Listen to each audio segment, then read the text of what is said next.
You know, I always love this term, flexible learning consultants. The Aussies, Australians, don't train instructional designers anymore. They train flexible learning consultants. It's a lovely title. You know, I want that title someday. And so the same is true of us teaching in online open environments, MOOCs, is we have to have be flexible in our approach. And so I've designed two frameworks, both with books behind them. One called Read, Reflect, Display, and Do, or R2D2. Reading, activities, reading, and reflective writing maybe on. So first you read, you learn, then you reflect on it, then so read, reflect, display your knowledge, visualize your knowledge, do something with it, put a concept map up, or a mind map, or a timeline, or a taxonomy, or some kind of other visual, Venn diagrams, and then do something with it. Solve cases, or create a podcast show, or create a video summary of your learning. We're doing a video here today, okay? So read, reflect, display, and do is a simple problem-solving wheel. Some look at it as an instructional design model. We've divided the web up into 4 things you can do with that model to make it simple. I've got a second model or framework called the Tech Variety Framework, which has 10 principles of motivation, which I think is getting at your question here better even. And that is, the first tech stands for tone or climate. So creating a safe tone to learn. Then we have E, encouragement or feedback. How do you build in encouragement within the system? How do you build in feedback mechanisms? The C stands for curiosity, getting students curious about their learning. And this book is free at techvariety.com. Anyone can download this book, tec-variety.com, for free in English and Chinese, and maybe someday in Spanish. Some of you might be able to translate it, maybe here in the local language here in Catalonia as well. And so curiosity, this is a C word, very important. You have to build curiosity, intrigue into your class. Then the variety stands for just that, variety, autonomy, relevance, interactivity, engagement, tension. Piaget said we need tension or dissonance in our brains. And then yielding products, product-based learning, project-based learning. So each of these 10 becomes important in building a flexible learning environments or flexible structures to learn.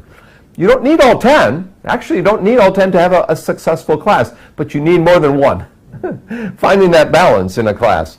If you're just going to rely upon, for instance, feedback, sure, that's important, but you have to also build the curiosity. You have to build the goal setting. So number 10 is goal setting, in effect. Humans are goal-driven creatures.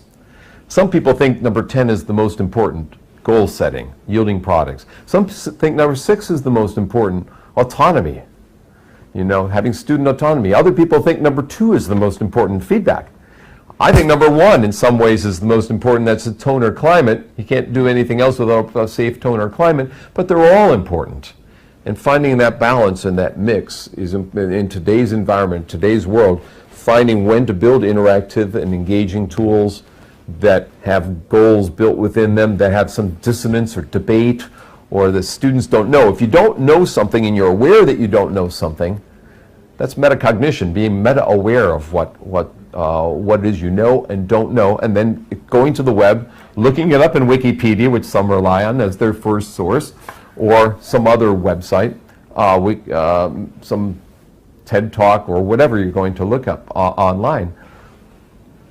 This is all part of creating an effective, engaging ecology of learning, where students are curious, they go and seek more information, they do projects that are relevant to them, that make sense for their work setting and their prior knowledge, that build in some kind of collaboration with their peers. At some points, it doesn't have to be the whole system, but at some points there's a collaborative process, so they learn what other skills their peers have, and they mix and discuss and debate. So it's that assembly, that framework. Tech Variety is a framework. R2D2 is more of a model, but a model/framework. What we need as instructors, and all of you who are in this program, are going to be building contents for others at some point. What you need are models for learning, tools for learning. Tech Variety and R2D2 are models or frameworks. That's all they are.